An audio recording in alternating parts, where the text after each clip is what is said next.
اللہ رب العزت کی حمد و صلوات کے بعد اللہ کا لاکھ لاکھ شکر ہے کہ اس نے ہمیں نیک کام کرنے کی توفیق نصیب فرمائی ہے اور برے کاموں سے بچنے کی توفیق عطا فرمائی ہے۔ اللہ رب العزت نے قرآن پاک میں ارشاد فرمایا سورۃ النساء میں، جس کا ترجمہ یہ ہے کہ بے شک اللہ تم کو یہ حکم دیتا ہے کہ تم امانت والوں کو ان کی امانتیں ادا کر دو، اور جب تم لوگوں کے درمیان فیصلہ کرو تو عدل کے ساتھ فیصلہ کرو، یعنی انصاف کے ساتھ فیصلہ کرو۔ بے شک تمہیں کیسی اچھی نصیحت فرماتا ہے، بے شک اللہ تو سننے والا ہے، دیکھنے والا ہے۔ اس آیات کریمہ میں اللہ رب العزت نے سب سے پہلے جو ہمیں حکم دیا ہے کہ ہمیں جب بھی کوئی امانت دی جائے تو ہم اس امانت کو اسی طریقے سے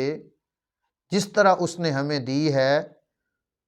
سیم ٹو سیم ویسے ہی اس کو واپس کریں۔ پہلا حکم اللہ رب العزت نے اس آیات کریمہ میں یہ ہمیں دیا ہے، اور دوسرا حکم دیا ہے کہ جب بھی تم کوئی فیصلہ کرو تو پھر عدل کے ساتھ فیصلہ کرو، انصاف کے ساتھ فیصلہ کرو۔ یہ نہ دیکھو کہ یہ میرا قریبی ہے، یہ میرا رشتہ دار ہے تو اس میں تھوڑی سی ڈھیل آ جائے، نہیں، بلکہ فیصلہ عدل پہ ہونا چاہیے، انصاف پہ ہونا چاہیے۔ جب ہم ایسا کریں گے تو پھر ہی ہماری کامیابی ہے، اور پھر ہی ہم دین پر استقامت اور ثابت ہونے کے اور ثابت کرنے کے اور اپنے آپ کو اسلام کا دعوے دار کہنے کے اعتراف میں یقینی طور پر ثابت قدم ہوں گے۔ تو اس لیے ہم جب بھی کوئی فیصلہ کریں تو اس وقت ہمیں یہی اور اسی بات کو مد نظر رکھنا چاہیے۔ ابن جری اس آیات کے تحت بیان کرتے ہیں کہ عثمان بن طلحہ بن ابی طلحہ کے متعلق جب یہ آیت نازل ہوئی تو فتح مکہ کے دن حضور تاجدار کائنات صلی اللہ علیہ وسلم بیت اللہ میں داخل ہوئے تو آپ نے بیت اللہ کی چابیاں لے لیں، اور پھر آپ بیت اللہ کے باہر اس آیت کی تلاوت کرتے ہوئے پھر آپ نے عثمان کو بلایا اور انہیں چابیاں دے دیں، اور یہ حکم تھا اللہ رب العزت کے پر کی وحی آئی حضور صلی اللہ علیہ وسلم کی طرف کہ یہ امانت جس کی ہے، جو اس کا حقدار ہے، اسی کو واپس کی جائے۔ تو حضور صلی اللہ علیہ وسلم نے وہ چابیاں جو کعبہ کی چابیاں تھیں جو وہ ان سے لے لی تھیں، اور حضور صلی اللہ علیہ وسلم نے وہ چابیاں فوراً اس کو واپس کر دیں۔ تو یہ امانت ہے اور امانت کو اسی طرح واپس کر دینا چاہیے۔ اور پھر دوسری آیات کریمہ میں اللہ رب العزت نے اس امانت کے بارے میں ذکر کیا ہے، فَإِنْ آمِنَ بَعْضُكُمْ بَعْضًا فَلْيُؤَدِّ الَّذِي اؤْتُمِنَ أَمَانَتَهُ وَلْيَتَّقِ اللَّهَ رَبَّهُ۔ پس اگر تم میں سے ایک دوسرے پر اعتبار ہو تو جس پر اعتبار کیا گیا ہے اسے چاہیے کہ وہ اس کی امانت ادا کرے اور اللہ سے ڈرے جو اس کا رب ہے۔ یعنی جب جس پر اسے اعتبار ہے، یقین ہے کہ یہ میری امانت کی حفاظت کر سکتا ہے، تو وہ اس کے پاس ہی اپنی امانت رکھے، اور جس کے پاس رکھی جائے وہ بھی رب سے ڈرے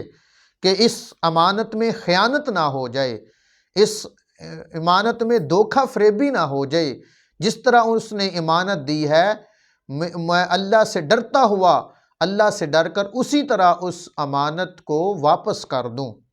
اور اگلی آیات میں اللہ رب العزت نے ارشاد فرمایا جو سورۃ الانفال کی آیات ہے،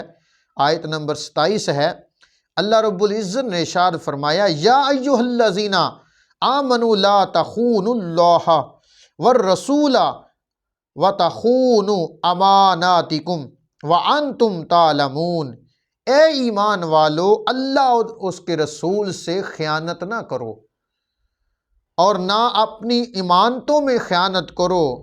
درا حال ہے کہ تمہیں علم ہے، تم اس بات کو جانتے ہو، یعنی اللہ اور اس کے رسول سے بھی خیانت نہ کی جائے،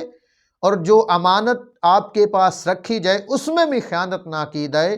اس حوالے سے تم سب کچھ جانتے ہو، اللہ اور اس کے رسول سے نافرمانی، خیانت کیا مطلب ہے کہ ہم نماز پڑھتے ہیں، اس کو صحیح طریقے سے نماز پڑھی جائے، اس کے رکوع سجود تسبیحات کو صحیح طریقے سے جو اس کا حق ہے وہ ادا کیا جائے، وضو کرتے ہیں، فرائض کی پابندی ہے، ارکان خمسہ ہیں، ان کو صحیح طریقے سے ہمیں ادا کرنا چاہیے، حضور صلی اللہ علیہ وسلم کی ہر سنت کو اپنانا چاہیے، اس پہ خیانت نہیں کرنی چاہیے، اور جب کوئی امانت ہمارے پاس رکھ دی جائے تو اس میں بھی خیانت نہ کی جائے۔ اور اس کے بارے میں احادیث سماعت کیجئے کہ حضور صلی اللہ علیہ وسلم نے ارشاد فرمایا، امانت ادا کرنے کے متعلق احادیث ہے، اس حدیث کو امام بخاری صحیح بخاری شریف میں روایت کرتے ہیں،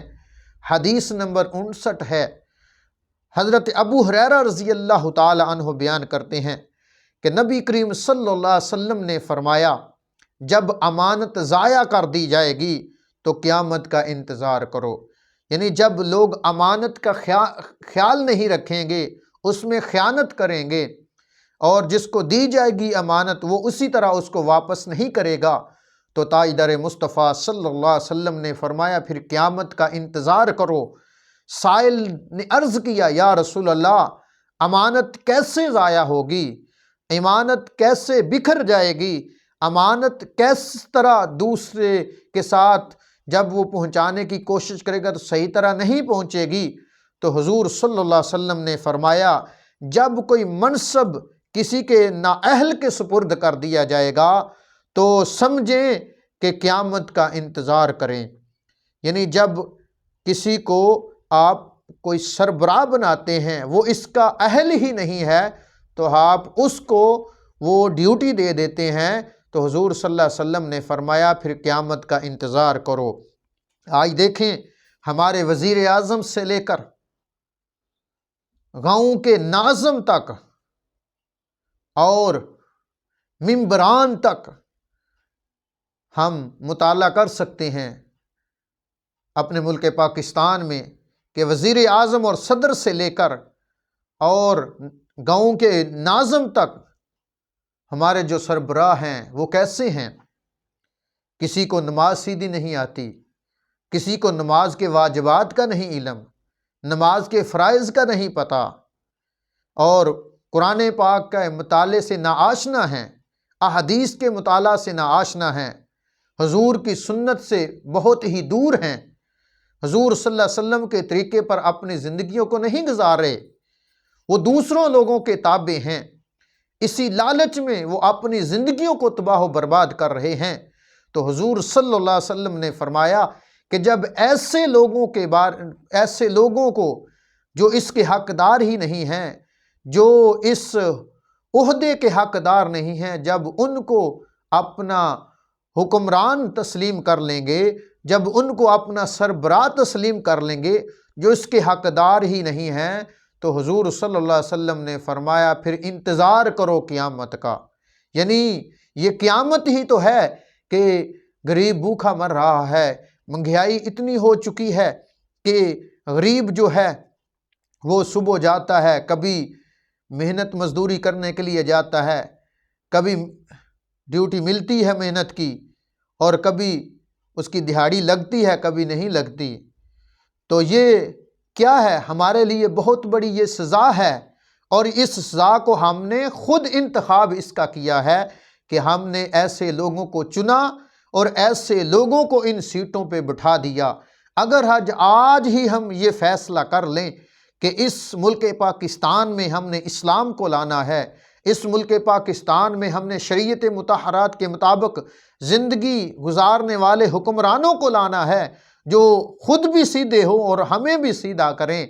تو پھر ہم یہ بھی کر سکتے ہیں، لیکن کیا کریں، ہم تو اپنے لالچ میں ہی چل رہے ہیں، ہمیں تو اپنے لالچ کی پڑی ہوئی ہے کہ ہماری گلی بن جائے، ہمارا سول بن جائے، یہاں پہ سڑک بن جائے، ہمیں عہدے مل جائیں، کلمہ پہلا صحیح نہیں آتا